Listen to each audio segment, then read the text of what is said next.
Hi, Michael James, and I am here with Richard from Longwave Digital.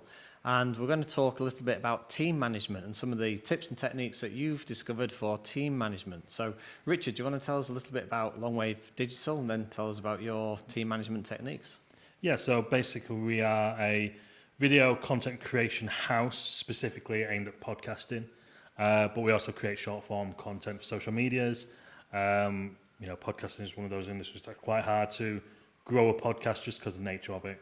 It's long form. Nobody's got that much time to consume a 2-hour podcast if they don't know who you are. Yeah. So this is kind of where we've gone down the social media route as well to help promote the podcasts off the back of that. So yeah. Awesome. So you manage a team. Mm-hmm. So tell me what little tips have you got for team management? Yeah, so we are kind of partially remote. So we have some members who are either in other countries or just work from home anyway. We're a small team of 3 core people plus freelancers. So I think it's easy to manage a team when everyone's in the same room because you can kind of just bend over and talk to them at their computer. Yeah.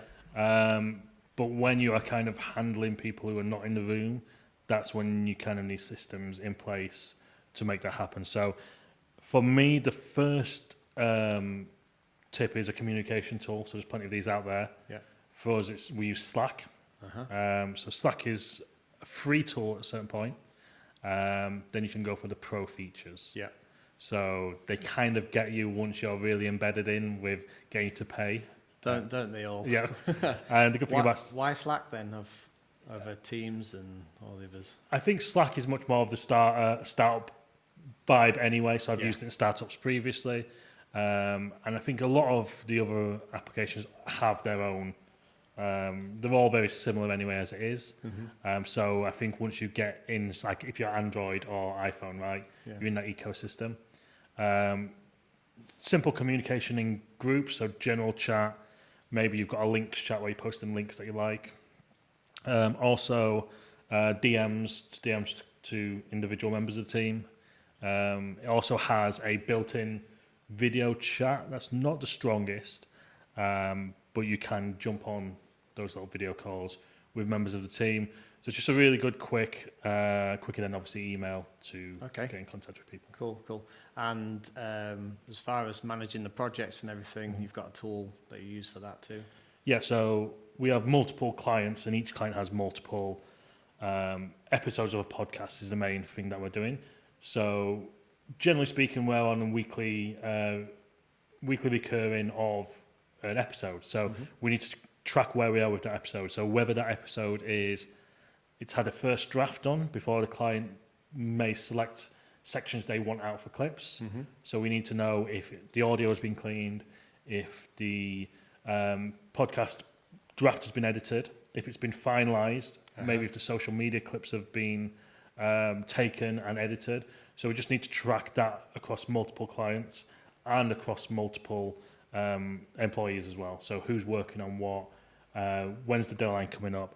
So to see that all in one place like Notion, where you can actually filter by client, filter by status, and it's almost like a Google Docs, but a table of your documents that's filterable. So it's just a nice and easy way to have information as well about each episode.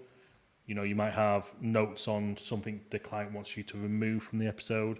It has its own file. Each episode has its own file. Okay. Then you have a table of all the episodes that you've got. Yep, perfect. Sounds very organised. Yeah, well, it can be. Yeah, it used to be, yeah. Okay. No, we're more so on top of it now than we ever have been. And it's just getting everyone to buy into using it. Right. Without wanting people to ask about certain projects, you point them towards a tool rather than them having to come to you to ask what's next.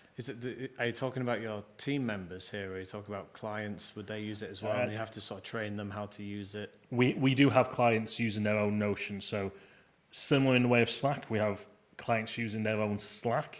So you can have tabbed accounts. So we've got multiple accounts for Slack and multiple accounts for Notion as well. Yeah.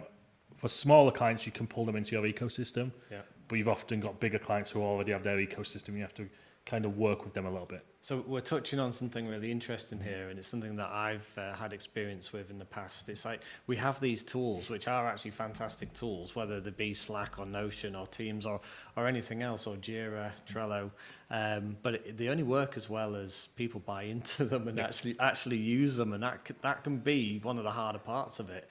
There's a lot of power in these tools. They need to be intuitive to use, and you also need to make sure that the people that are using them actually do bother to use them. Otherwise, you end up in this disorganized area where you're trying to be organized with it, but if people aren't on board with it, then you can end up in a situation where some are organized and some aren't. So tips for that would be just to training, I suppose, or demonstrating the use and the power for it. I think it's much easier in a bigger organization as it is, because you have to buy into it. That's part of the deal. I think it's much more difficult for smaller companies because there is a way out. There is a way out of asking somebody when the team's so small. So we are pushing it harder than ever now, especially trying to reduce the reliance on me as the person who has the more generalized central knowledge to understand what's going on. So to free me up to not have to make time to answer those questions, we're now pushing it harder than ever to give the people in the organisation more self-reliance to understand the information is there. And this is where to find it. Yeah. Just to push back a little bit on the bigger organisations, because I have experience in working in bigger organisations. Yeah. So you're right, that it's kind of, you have a tool and that's forced upon you. Yeah. But what I've found is sometimes that tool can be a legacy tool, or whoever's made the decision, they've made it across the whole spectrum of the organisation, and it's not really effective for different niches, or it might work for one team but not the other, and it's a big contract that they've paid for. And also, I'd say that you get the same problems. Some people pick it up and really use it, and other people don't, even in a big organisation. So I think that problem actually still exists. It's universal, then. Yeah, basically, yeah. Okay, so that's a really good tip. And the final one was, and this is another one that I think is a really good one and I've had experience with, is video calls and stuff. So do you want to talk about? Yeah, I guess it's an anti-tip, isn't it? Yeah. So I think the world we live in now with the remote working, you have to have Zoom calls. So we use Zoom. And I think the risk with Zoom is for everyone to be on the call for as long as possible, and there's more stuff brought up. And I think having a procedure where we try to get together infrequently, or sorry, not necessarily infrequently, but not all the time, for a certain purpose. So where are we with certain projects? What do you need for that to be delivered this week? And that's everyone who needs to be on that call. Now, there's no point having individual calls where someone doesn't need to be on the call. So for us, it's where are we this week? Do we know what we have to get finished this week? And the second call is, okay, how did we do? Where did we not reach what we should have reached? And what are we going to do to make sure that happens next time? Okay. And there doesn't need to be really any more calls. I still jump on lots of Zoom calls with the team to help fix problems and stuff like that, but that's not an everybody call, and that should be really quick. Okay, so but what's brilliant, what I love about that, and you've just picked up on something really interesting from my point of view from Scrum as well. So the first one is make sure that you limit the call to just who needs to be there, and try and limit the amount of time that's needed as well. I've been in meetings many a time where we've set an hour for the meeting, tons of people turn up who don't need to be there at all, and then the meeting will take an hour because that's the time that we've set. But in retrospect, did it actually need to be an hour? And you just mentioned that you do a weekly call at the end, is it once a week, where you talk about lessons learned effectively? That's what it sounded like to me. Yeah, and how we managed to complete the tasks that we set forward. And another tip, actually, so whether this is a frugal me, is we don't pay for Zoom. Right. So that means we're limited to 40 minutes. 40 minutes. That's actually quite a good feature of Zoom, isn't It is. it? Yeah. The occasional one we've gone over that slightly, Yeah. then we fall back to Slack and just use Slack just to kind of just have a final kind of, just final little bit, this. Then that should be 5 minutes anyway to do that final little roundup, because you know you've run out of time then. Yeah, So, yeah. yeah. That actually, that's an interesting feature of Slack, isn't it? The way it wants you to pay for the upgrade, but it limits you to 40 minutes to be efficient in your And also they meetings. changed it so you can't just jump back on Slack anymore. You have to wait 10 minutes to jump back on. Because you used to just go, we'll just jump back on the same link. So now you can't do that. That's another tip. Could try and keep your hourly meetings down to 40 minutes. Yeah. But just to go back to the lessons learned. So in Scrum, at the end of your sprint, you will have a sprint retrospective, which is exactly that, lessons learned. How many projects, if you haven't been involved in Agile and Scrum, have you decided, you've done a Prince 2 project or something, and at the end of it, you said, okay, we need to have the lessons learned meeting. And at the end of the project, you go ahead and do it. It's at the end of a long, time of work. And then people just aren't interested at the end of the project, and it doesn't, from my experience, it didn't work as well as when we had it regularly every week to look at the process of work and seeing how you improve. Because for us, I think it's like we have an idea of how long, especially a new project, should take. So we get a new client in. We've done it enough to understand, okay, they want 4 social media shorts, they want a podcast with a really nice intro, and that intro also wants to become a vertical piece of content. This should take this much amount of time. Now, there could be challenges with that where it takes a bit longer because of it. Now, you've planned out the week, or you've set so each one of our employees now, project managers, a certain podcast, so they have control over it. Now, so we know XYZ, employee A has to do the draft version on a Wednesday. It should take them X amount of hours. Now, it might take them more than that.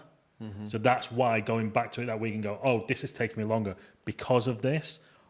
Okay, so we need to readdress how long we've put in for this task. And there's another example of what we do in Scrum. So similar to the podcast that I did with Greg, you're using a lot of these principles that are used in Scrum because they work. And one of them is work estimation and looking back over what you estimated previously and looking at how long things took so that you can improve your work estimation in the future. And this is so crucial for any work because you're setting expectations. When can I get things delivered for? You're letting people know when you're expected to get things delivered. And if you can't estimate work accurately, then you end up in a whole load of problems because you might end up in a situation where you're just not able to deliver because you've overestimated how much you can get done in that amount of time. And the lessons learned weekly at the end is a great time to look back at the work that you've done and try and improve your processes, which is what we call the sprint retro in Scrum. Have you ever used or considered using any tools for that? There are some out there which you can use for free as well for small teams where it's online and it's anonymous and you have basically maybe 3 columns. There's different templates that you can use, but one might be what we're doing well, what we're not doing well, what do we want to stop doing, or what do we want to try. And then people can put cards in and it's all anonymous, so they're free to say something to the boss. They might not ordinarily feel comfortable saying out loud on a Zoom call, but they can put something in and it's not, it's anonymous, so that they're free to do that. And then the team will then vote on which ones they want to talk about, which ones are the most pertinent. And then you discuss it basically, and then you take some actions from that and apply it. So there's actually tools for retrospectives as well that you might want to check out. Okay, yeah. Look at that. Cool. Thanks, Richard. Those are some really good tips. I'll put a link to the Longwave digital website in the description below this video. And thanks for watching. I'll see you in the next video. Hit subscribe if you want to see more videos like this from me, Michael James, and check me out on Udemy.